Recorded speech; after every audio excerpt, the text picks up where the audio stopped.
ولا يشرك بعبادة ربه أحدا। যে ব্যক্তি তার রবের সাথে সাক্ষাৎ কামনা করে সে যেন নেক কাজ করে আর ইবাদতে যেন শিরিক না করে। নেক কাজ, প্রতিটা কাজের প্রতিটা বস্তুর তিনটা অংশ থাকে।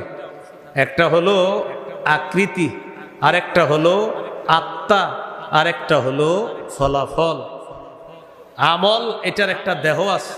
এই আমলের রূহ হলো ইখলাস বা পরিশুদ্ধ নিয়ত। আমল এটা একটা আকৃতি, এটা একটা দেহ।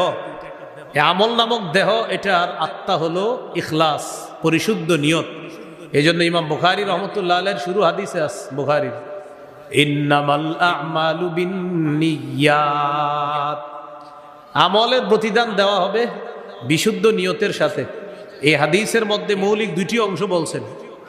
এক নাম্বার আমল, দুই নাম্বার আমলটা হতে হবে পরিশুদ্ধ, বিশুদ্ধ। তো আমলের কথা বলছে, আর আমলের আত্মা বা রূহ সেটা হলো বিশুদ্ধ নিয়ত। আর এই আমলের ফলাফল কি, ওই বুখারীর শেষ হাদিসের মধ্যে ফলাফল আলোচনা করছে। বিশুদ্ধ নিয়তে যদি কেউ আমল করে, এই আমল কিয়ামতের ময়দানে ওজনের পাল্লায় ভারী হয়ে যাবে। আল্লাহর সাথে সাক্ষাতের এক নাম্বার শর্ত নেক আমল করা। তো নেক আমল কি? যে আমলের মধ্যে ইখলাস থাকবে, যে আমলের মধ্যে রিয়া থাকবে না, লৌকিকতা থাকবে না। ওয়ালা ইউশরিক বিইবাদাতি রাব্বিহি আহাদা। রবের ইবাদতে কাউকে শরীক করবে না। তারা কিয়ামতের ময়দানে দুনিয়া থেকে বিদায় নেওয়ার পর এমন যোগ্যতা অর্জন করে আল্লাহর কাছে যাবে, সেই যোগ্যতায় আল্লাহ তাআলাকে তারা দেখতে পাবে। আল্লাহ আমাদের সকলকে শিরিক মুক্ত ইবাদত করার তৌফিক দান করেন। এগুলো এক নম্বর কথা। দুই নম্বর, পাপ করা মানেও নিজের উপর জুলুম করা। পাপ করা, তো পাপ করলে ক্ষতি হবে কার? পাপীর। তো পাপ করা মানেও নিজের উপর জুলুম করা। আমি পাপ করলাম, আমার উপরেই জুলুম করলাম। সূরা নিসার 110 নম্বর আয়াতে আল্লাহ বলেন, وَمَن يَعْمَلْ سُوءًا أَوْ يَظْلِمْ نَفْسَهُ ثُمَّ يَسْتَغْفِرِ اللَّهَ يَجِدِ اللَّهَ غَفُورًا رَحِيمًا। যে ব্যক্তি মন্দ কাজ করে অথবা নিজের উপর জুলুম করে আর সে আল্লাহর কাছে ক্ষমা প্রার্থনা করে, সে আল্লাহকে ক্ষমাশীল এবং দয়ালু হিসাবেই পাবে। এই আয়াতের মধ্যে বোঝা যায় পাপ করা মানেও নিজের উপর জুলুম করা। আল্লাহ আমাদেরকে সব ধরনের পাপ থেকে হেফাজত করেন। তিন নম্বর কথা, শরীয়তের বিধান লঙ্ঘন করা মানেও নিজের উপর জুলুম করা। শরীয়তের বিধান, আল্লাহর আদেশ, আল্লাহর নিষেধ, এগুলা লঙ্ঘন করা, নিজের উপর জুলুম করা। সূরা বাকারা 229 নম্বর আয়াতে আল্লাহ বলেন, তিলকা হুদুদুল্লাহ ফালা তা'তাদুহা। আল্লাহ তাআলা বলেন, এটা আল্লাহর স্থিরকৃত সীমারেখা, এই সীমা লঙ্ঘন করবা না। ওয়া মান ইয়াতা'আদ্দা হুদুদাল্লাহি ফাউলাইকা হুমুজ জালিমুন। আল্লাহ বলেন, যে ব্যক্তি আল্লাহর সীমা অতিক্রম করবে তারা হলো জালেম। যারা আল্লাহর সীমা রেখা সমূহ অতিক্রম করবে তারা জালেম। এখানে আল্লাহর সীমা দ্বারা উদ্দেশ্য আদেশ, নিষেধ, শরীয়তের বিধান লঙ্ঘন করা। তো শরীয়তের বিধান যারা লঙ্ঘন করবে আল্লাহ তাদেরকেও জালেম বললেন। আল্লাহ আমাদের সকলকে এই পাপ থেকেও হেফাজত করেন। 4 নাম্বার, আল্লাহর ব্যাপারে মিথ্যা কথা বলা মানেও নিজের উপর জুলুম করা। আপনি আল্লাহর ব্যাপারে মিথ্যা বলবেন, তো এই মিথ্যার শাস্তিটা কে পাবে? মিথ্যাবাদী। তাহলে আল্লাহর ব্যাপারে মিথ্যা বললেন, নিজের আখেরাত বরবাদ করলেন। এর মানে আল্লাহর ব্যাপারে মিথ্যা বলা মানেও আপনি নিজে নিজের ক্ষতি করলেন। সূরা ইউনূসের 17 নম্বর আয়াতে আল্লাহ বলেন, ফামান আযলামু মিম্মান ইফতারা আলাল্লাহি কাযিবান আও কাযযাবা বিআয়াতি। ওই ব্যক্তির চেয়ে বড় জালেম আর কে হতে পারে যে ব্যক্তি আল্লাহর নামে মিথ্যা কথা বলে অথবা আল্লাহর আয়াতগুলাকে অস্বীকার করে? তার চেয়ে বড় জালেম আর কে হতে পারে? আল্লাহর ব্যাপারে মিথ্যা কথা বলা, শোনা, কল্পনা করা থেকে আল্লাহ আমাদেরকে হেফাজত করেন। 5 নাম্বার, অন্যের উপরে অত্যাচার করা, জুলুম করা মানে নিজের উপর জুলুম করা। আপনি আরেকজনের ক্ষতি করলেন, তো এই ক্ষতির ফলাফলটা ভোগ করতে হবে আপনার। এই ব্যাপারে সূরা বাকারার 231 নম্বর আয়াত মন দিয়ে শুনেন, আল্লাহ কি বলেন? ওয়ালা তুমসিকুহুন্না দিরারান লিতা'তাদু, তোমরা তোমাদের স্ত্রীদেরকে কষ্ট দেওয়ার জন্য আটকে রেখো না এই নিয়তে যে তাদের উপরে জুলুম করবা। ওয়ালা তুমসিকুহুন্না, স্ত্রীদেরকে আটকে রাখবা না, দিরারা, কষ্ট দেওয়ার জন্য, লিতা'তাদু, এই নিয়তে যে তাদেরকে আটকে রেখে তাদের উপর জুলুম করবা। আল্লাহ তাআলা বলেন স্ত্রীদেরকে এই নিয়তে আটকে রাখবা না যে তাদের উপর জুলুম করবা, অত্যাচার করবা। তাহলে অত্যাচার করলেন বিবির উপর, এবার পরে আল্লাহ কি বলে দেখেন, ওয়া মান ইয়াফআল যালিকা ফাকাদ যালামা নাফসা, যে ব্যক্তি এই কাজ করবে, বিবিকে আটকে রাখবে তার উপর অত্যাচার করার জন্য, যে তার উপর অত্যাচার করবে সে যেন নিজের উপরই অত্যাচার করলো। তাহলে আরেকজনের উপর অত্যাচার করা মানে নিজের উপর অত্যাচার করা। আল্লাহ আমাদের সকলকে কোনো ব্যক্তিকে জুলুম করা থেকে আল্লাহ হেফাজত করেন। সূরা নাহলের 41 নম্বর আয়াতে আল্লাহ বলেন, ওয়াল্লাযীনা হাজারু ফিল্লাহ মিন বা'দি মা যুলিমু লানুবাউইআন্নাহুম ফিদ দুনিয়া হাসানা ওয়ালা আজরুল আখিরাতি আকবার। সাহাবায়ে কেরামকে নির্যাতন করার পর যারা আল্লাহর জন্য হিজরত করেছে, আল্লাহ তাআলা বলেন লানুবাউইআন্নাহুম ফিদ দুনিয়া হাসানা, আমি দুনিয়াতে তাদেরকে অবশ্যই উত্তম ঠিকানা করে দিব। ওয়ালা আজরুল আখিরাতি আকবার, আল্লাহ তাআলা বলেন আখিরাতে তাদেরকে যেই প্রতিদান দেওয়া হবে, আখিরাতের প্রতিদান আকবার, অনেক বড়। দুনিয়াতে যারা মাজলুম হয়, এই আয়াতের মধ্যে সাহাবায়ে কেরামকে মাজলুম বলা হয়েছে, কাফেরদেরকে জালেম বলা হয়েছে। আল্লাহ বলেন সাহাবায়ে কেরাম জুলুম নির্যাতন সহ্য করার পর যারা আমি আল্লাহর জন্য আল্লাহর পথে হিজরত করেছে, আমি তাদেরকে দুনিয়াতে উত্তম ঠিকানা দিব, আর আখিরাতে তাদের প্রতিদানটা অনেক বড় প্রতিদান হবে। সূরা হজের 39 নম্বর আয়াতে আল্লাহ বলেন, উযিনা লিল্লাযীনা ইউকাতালুনা বিআন্নাহুম যুলিমু, যাদেরকে নির্যাতন করা হয়েছে, যাদের উপর অত্যাচার করা হচ্ছে, তাদেরকে জিহাদের বিধান দেওয়া হলো। কেন? বিআন্নাহুম যুলিমু, তারা মাজলুম, তাদের প্রতি জুলুম করা হয়েছে, অবিচার করা হয়েছে। 13 বছর কাফেররা মুসলমানদেরকে জুলুম করেছে, নির্যাতন করেছে। আল্লাহ বলেন তাদেরকে অত্যাচার করা হচ্ছে 13 বছর পর। সূরা হজের 39 নম্বর আয়াতের মাধ্যমে বললেন অনেক হয়েছে নির্যাতন, অনেক সহ্য করেছো, এবার নির্যাতন মোকাবেলা করতে হবে। তখন আল্লাহ জিহাদের বিধান দিলেন। তো এই আয়াতে সাহাবায়ে কেরামকে মাজলুম বলা হয়েছে, কাফেরদেরকে জালেম বলা হয়েছে। এই যে অন্যের উপর জুলুম করা, এটা অন্যায়। এই জুলুম করা মানেও নিজের আখিরাত বরবাদ করা। আমাদের দ্বারা কোনো মানুষ যেন মাজলুম না হয়, আল্লাহ আমাদেরকে জালেম হওয়া থেকে হেফাজত করেন। 6 নাম্বার, কারো সম্পদ হরণ করা, কারো সম্মান হানি করা মানে তার উপর জুলুম করা। এর মানে হলো আপনি নিজে নিজের ক্ষতি ডেকে আনা, এটাও না করা।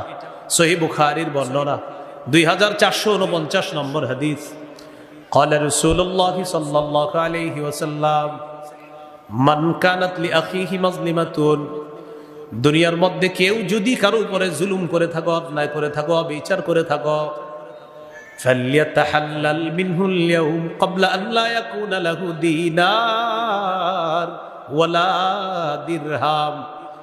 দুনিয়াতে কেউ যদি কারো উপর জুলুম করে থাকো, অন্যায় করে থাকো, সেই দিন আসার আগে ক্ষমা চেয়ে নাও। দুনিয়াতে আজকে, নবী বলেন আজকেই মাজলুমের কাছ থেকে তুমি ক্ষমা চেয়ে নাও, সেই দিন আসার আগে।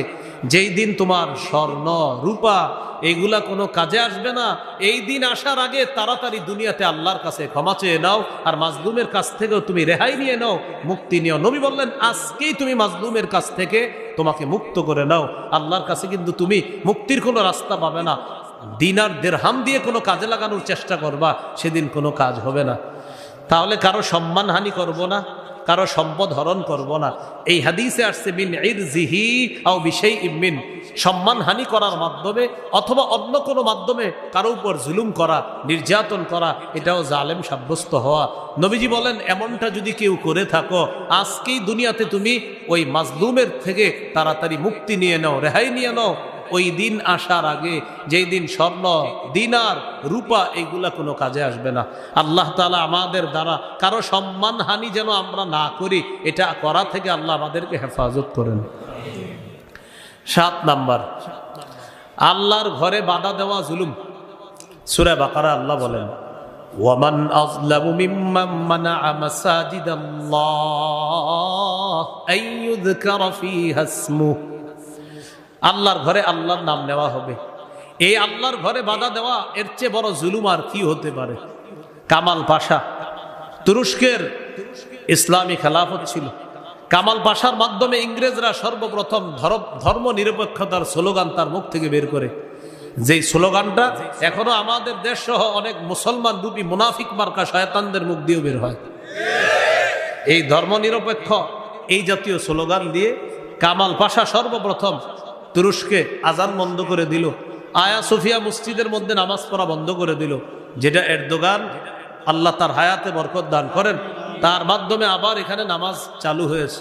এই কামাল পাশা, তার মাধ্যমে ইংরেজরা ধর্ম নিরপেক্ষ এই জাতীয় ধর্ম নিরপেক্ষতাবাদের স্লোগান দিয়ে তুরস্কে আজান পর্যন্ত বন্ধ করে দিয়েছিল। এই জালেমের মাধ্যমে সর্বপ্রথম ইসলামী খেলাফতের বিলুপ্তি ঘটে তুরস্কের মধ্যে। তো আল্লাহর ঘরে বাধা দেওয়া এটা জুলুম। এটা শুধু তুরস্কে না, আমাদের আশেপাশে দেশের মধ্যেও দেখা যাচ্ছে আল্লাহর ঘর মসজিদের জায়গায় আল্লাহর বিপরীতে যে মাখলুকের পূজা করা হয়, এই জাতীয় স্থাপনা নির্মাণ করা হচ্ছে আল্লাহর ঘরের পরিবর্তে। এটাও সবচেয়ে বড় জুলুম। বলেন এটা কি সবচেয়ে বড় জুলুম? এটা অন্যায়। আল্লাহ আমাদেরকে হেফাজত করেন। 8 নাম্বার কথা, জালেমদের কর্মকাণ্ড সম্পর্কে আল্লাহ উদাসীন নন, অনবহিত নন, আল্লাহ বেখবর নন। সূরা ইব্রাহিমের 42 নম্বর আয়াতে আল্লাহ বলেন ওয়ালা তাহসাবান্নাল্লাহা গাফিলান আম্মা ইয়ামালুজ জালিমুন। জালেমদের কর্মকাণ্ড সম্পর্কে আল্লাহকে আপনি অনবহিত মনে করবেন না, বেখবর মনে করবেন না। ইন্নামা ইউআখিরুহুম লিয়াউমিন তাশখাসু ফীহিল আবসার। জালেমদেরকে আল্লাহ তাআলা সুযোগ দেন সেই দিন পর্যন্ত যেই দিন তাদের চক্ষুগুলো বিস্ফারিত হয়ে যাবে, বড় বড় চোখ হবে। মুহতিঈনা মুকনিঈ রুউসিহিম লা ইয়ারতাদ্দু ইলাইহিম তারফুহুম ওয়া আফইদাতুহুম হাওয়া। সেদিন তারা দৌড়াবে, মাথা উপরের দিকে দিয়ে, চোখগুলা নিচের দিকে আসবে না।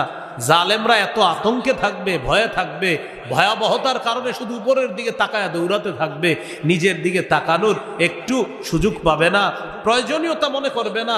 জালেমের এই অবস্থা হবে। লা ইয়ারতাদ্দু ইলাইহিম তারফুহুম ওয়া আফইদাতুহুম হাওয়া। ভয়ে প্রাণটা বের হয়ে যাওয়ার উপক্রম হবে।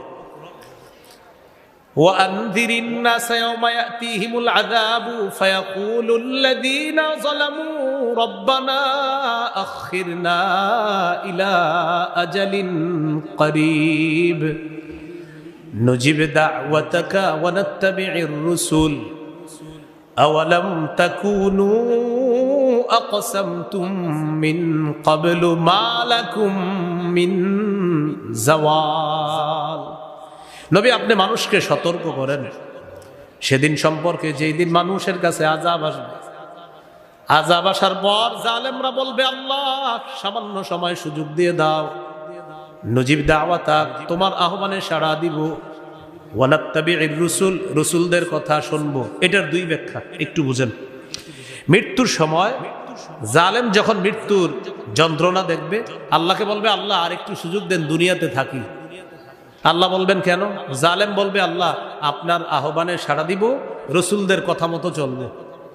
দ্বিতীয় ব্যাখ্যা, কিয়ামতের ময়দানে জালেমরা কিয়ামতের ভয়াবহতা দেখে বলবে আল্লাহ আবার একটু দুনিয়াতে পাঠায়া দেন। কেন? দুনিয়াতে গিয়ে আপনার আহ্বানে সাড়া দিব, আপনার রসুলের কথা শুনবো, রসুলদের আনুগত্য করব। আল্লাহ একটু সুযোগ দিয়ে দেন, আল্লাহ জবাব দিবেন। আওয়ালাম তাকুনু আকসামতুম মিন ক্বাবলু মা লাকুম মিন জাওয়াল। তোমরা কি ইতিপূর্বে শপথ করে বলো নাই তোমাদের কোনো লয় নাই, তোমাদের কোনো ক্ষয় নাই, তোমাদের কোনো পতন নাই? কত অহংকার করে বলতা, সরানোর মতো কেউ নাই। এক কথায় 16 বছর শেষ হয়ে গেছে। কয় কথায়? এক কথা। জিব্বা বড় আজীব, ভয়ঙ্কর। জিব্বা বড় কি জিনিস? ভয়ঙ্কর জিনিস। এই জন্য তিরমিজির 2406 নম্বর হাদিসে আছে, রাসূল সাল্লাল্লাহু আলাইহি সাল্লাম বলেন, আমসিক আলাইকা লিসানাক, এই জিব্বা নিয়ন্ত্রণ করবা, তুমি তোমার জিব্বাটা নিয়ন্ত্রণ করবা। এই জিব্বা নিয়ন্ত্রণ করা এটা জরুরি বিষয়। তো জালেমদেরকে আল্লাহ বলবে, তোমরা না বলতা তোমাদের কোনো লয় নাই, তোমাদের কোনো ক্ষয় নাই, এখন আবার আমার কাছে কেন বলছো দুনিয়াতে ফিরে যেতে চাও? জালেমদেরকে আল্লাহ তাআলা এইভাবে বলে দিবেন, শপথ করে বলতা তোমাদেরকে পতন ঘটানোর মতো কেউ নাই, এই কথা তোমরা কত বলতা। আল্লাহ তাআলা কিন্তু যুগে যুগে জালেমদেরকে শিক্ষা দিয়ে পরবর্তীতে জুলুমের নিয়তে যারা আছে তাদের জন্য কিন্তু শিক্ষা রেখে দিচ্ছে। কিসের নিয়তে আছে? যারা মানে এই নিয়ত করে রাখছে যে খারা আমিও দেখাবো, আল্লাহ বলেন না আমিও দেখাবো। যদি কেউ এই নিয়ত করে থাকে যে এখন আমার পালা, আল্লাহ বলবে ঠিক আছে, আগেরটারে যা করছি পরের তোমারে ধর্ম আরো বেশি করবে। জুলুম বড় বিপজ্জনক শব্দ, এটার চিন্তাও করা যাবে না। জুলুম বিপজ্জনক শব্দ, এটার চিন্তাও করা যাবে না। এই কথাটা সমস্ত জালেমদের কানে কানে গিয়ে বলে দিবেন, ও জালেম, আল্লাহ তোমার কর্মকাণ্ড সম্পর্কে উদাসীন নন, বেখবর নন, অনবহিত নন। তুমি জুলুম করার মনে করছো কেউ দেখছে না। সূরা ইব্রাহিমের 42 নম্বর আয়াতে বলে দিচ্ছে, নবী জালেমদের কর্মকাণ্ড সম্পর্কে আল্লাহকে আপনি বেখবর মনে করবেন না, সব জালেমদের কানে কানে গিয়ে বলে দেন, আল্লাহ কিন্তু আপনার সবকিছু দেখতেছে। জালেম বলবে, ভাই তাহলে আমার পতন হয় না কেন?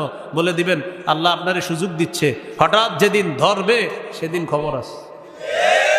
এটা সব জালেমকে বলে দিবেন। সূরা ইব্রাহিমের 42 থেকে 44 নম্বর আয়াত। 9 নম্বর কথা, মানবাধিকার। বলেন কি বললাম? মানবাধিকার রক্ষা করার স্লোগান, সুন্দর স্লোগান। এই স্লোগানটা পশ্চিমারা দেয় সুন্দরভাবে। একদিক দিয়ে স্লোগান দেয় মানবাধিকার রক্ষা করতে হবে, অন্য দিক দিয়ে হেলিকপ্টার, রকেট, বিমান থেকে বোমা মেরে ফিলিস্তিনে নিরীহ শিশুদেরকে হত্যা করে। এটা কি মানবাধিকার রক্ষা না লঙ্ঘন? একদিকে মানবাধিকার লঙ্ঘন করা, আরেক দিক দিয়ে মানবাধিকার রক্ষার স্লোগান দেওয়া, এটা দুনিয়াবাসীর সাথে ইত্রামি, মুনাফিকি, বেঈমানি আর চূড়ান্ত পর্যায়ের সন্ত্রাসগিরি ছাড়া আর কিছু না। এটার নাম দিছে মানবাধিকার রক্ষা। মানুষ মারে ডেলি, কয় মানবাধিকার রক্ষা। এইটা যারা করে, সূরা মাইদা 32 নম্বর আয়াতে আল্লাহ বলেন, মান কাতালা নাফসাম বিগাইরি নাফসিন আও ফাসাদিন ফিল আরদ ফাকান্নামা কাতালান নাস জামিআ ওয়া মান আহইয়াহা ফাকান্নামা আহইয়ান নাস জামিআ। যে ব্যক্তি কোনো মানুষকে অন্যায়ভাবে হত্যা করে, সে যেন সারা পৃথিবীর সমস্ত মানুষকে হত্যা করল। ওয়ামান আহইয়াহা ফাকান্নামা আহইয়ান নাস জামিআ। যে ব্যক্তি কোনো মানুষের প্রাণ রক্ষা করলো, সে যেন সারা পৃথিবীর মানুষের প্রাণ রক্ষা করল। এইগুলো 9 নম্বর কথা। তাহলে হত্যা করা এটা কি ভালো কাজ না জুলুম? জুলুম। আল্লাহ আমাদেরকে অন্যায়ভাবে কারো উপরে অত্যাচার করা, হত্যা করার এই চিন্তা থেকেও হেফাজত করেন আল্লাহ। 10 নম্বর, বস্তুবাদ। বলেন কি বললাম? সমাজবাদ, পুঁজিবাদ, ডেমোক্রেসি, এই জাতীয় কিছু স্লোগান আছে। এই স্লোগান দিয়ে কিছু মানুষ ক্ষমতায় বসার পর জালেম হয়। আর যে যত বড় জালেম হয় সে তত বড় মিথ্যাবাদী হয়। যে যত বড় জালেম হয় সে তত বড় মিথ্যাবাদী। আর মিথ্যাবাদীও তাও কি, মিথ্যা কথা বলার সময় চোখে পানি এসে পড়ে, আরে কথায় কথায় খালি আমি স্বজন হারাইছি। আরে কি ঘটনা এটা? এক কথা আর কতবার? তো ক্যাসেট ছেড়ে দিলি তো হয়। এখন শুনেন, যে যত বড় জালেম হয় সে তত বড় মিথ্যাবাদী হয়। আর চোখ দিয়ে যখন পানি আসবে তখন আপনার আমার মনে সিম্পেথি তৈরি হতে পারে যে একটা মানুষের চোখে পানি আসে তো খারাপ হইতে পারে না। আপনাদের মতো আমি ওরকম মনে করতাম যে পানি চোখে আসে একটা মানুষের। অনেক সময় দেখবেন অনেক জালেমরা কান্না করে, চোখে পানি আসে। কোরআনের এক আয়াত আমার এই প্রশ্নের সমাধান দিয়ে দিছে যে কান্না যে মিথ্যাও মানুষ কানতে পারে, এই কথা আল্লাহ কোরআনেও জানায় দিস। ইউসুফ আলাইহিস সালাতু ওয়াস সালামের ভাইয়েরা ইউসুফ নবীকে কূপে ফেলাইছে। কূপে ফেলানোর পর ভাইয়েরা পরামর্শ করলো আব্বার কাছে যাব, কি বলবো গিয়ে? তো গিয়ে বলবো বাঘে খেয়ে ফেলছে। আরে বাঘে খাইছে বললাম, তো আমাদেরকে দেখে কি বোঝা যায় আমরা ভাই হারাইছি? তাহলে কি করা যায়? কানতে কানতে আব্বার কাছে যাব। তাহলে বুঝেন মিথ্যা কান্না করার জন্য কতটা অভিনয়ের দরকার। ভাইয়েরা সারাদিন মিলে অভিনয় করতেছে যে চোখে পানি তো আনতে হবে। এরপরে আপনার এক পর্যায়ে যাক অভিনয় টভিনয় করে চোখে যখন পানি আসছে, আল্লাহ কোরআনে বলতেছে ওয়াজাউ আবাহুম ইশাআন ইয়াবকুন। ওয়াজাউ তারা আসলো, আবাহুম তাদের বাবা ইয়াকুব নবীর কাছে, ইশাআ সন্ধ্যায়, ইয়াবকুনা কাঁদতে কাঁদতে। তাহলে আপনারা বলেন ভাইকে যে ইউসুফ নবীকে যে তারা হারাইছে, এটা কি তারা এই যে কান্নাটা করতেছে এটা কি আসল কান্না না অভিনয়ের কান্না? তাহলে মিথ্যা কান্না যে মানুষ কানতে পারে, এই যুগে যদি কারো মিথ্যা কান্না দেখেন অবাক হবেন না, বরং বলে দিবেন এটা কান্না দেখা অবাক হওয়ার কিছু না। এই মিথ্যা কান্না এটা ঐতিহ্যগত একটা কান্না, এর দৃষ্টান্ত 1000 বছর আগেও দুনিয়াতে ছিল। তাহলে কি বললাম? যে যত বড় জালেম হয় সে তত বড় মিথ্যাবাদী হয়। আর ওই জালেম মনে করে আমারে কে হটাবে। এই ব্যাপারে সহিহ বুখারীর একটা হাদিস শুনেন, 4686 নম্বর হাদিস। قال رسول الله صلى الله عليه وسلم إن الله لا يملي للظالم حتى إذا أخذه لم يفلته ثم قرأ وكذلك أخذ ربك إذا أخذ القرى وهي ظالمة إن أخذه أليم شديد। নবীজি বলেন নিশ্চয়ই আল্লাহ তাআলা জালেমকে সুযোগ দেয়, ছাড় দেয়। হাত্তা ইদা আখাযাহু যখন ধরে ফেলে, লাম ইউফলিতহু তখন আর ছাড় দেয় না। আল্লাহ সুযোগ দেয়, আল্লাহ ঢিল দেয়, যখন ধরে তখন আর আল্লাহ ছাড়ে না। নবীজি এর সপক্ষে কোরআনে একটা আয়াত তেলাওয়াত করলেন, ওয়া কাযালিকা আখযু রাব্বিকা, আপনার রবের পাকড়াও এমন, ইযা আখাযাল কুরা ওয়া হিয়া যালিমা, আপনার রব যখন কোন জালেম সম্প্রদায় কোন জালেম এলাকাকে পাকড়াও করে, আপনার রবের পাকড়াওটা এমনই হয়। ইন্না আখযাহু আলীমুন শাদীদ।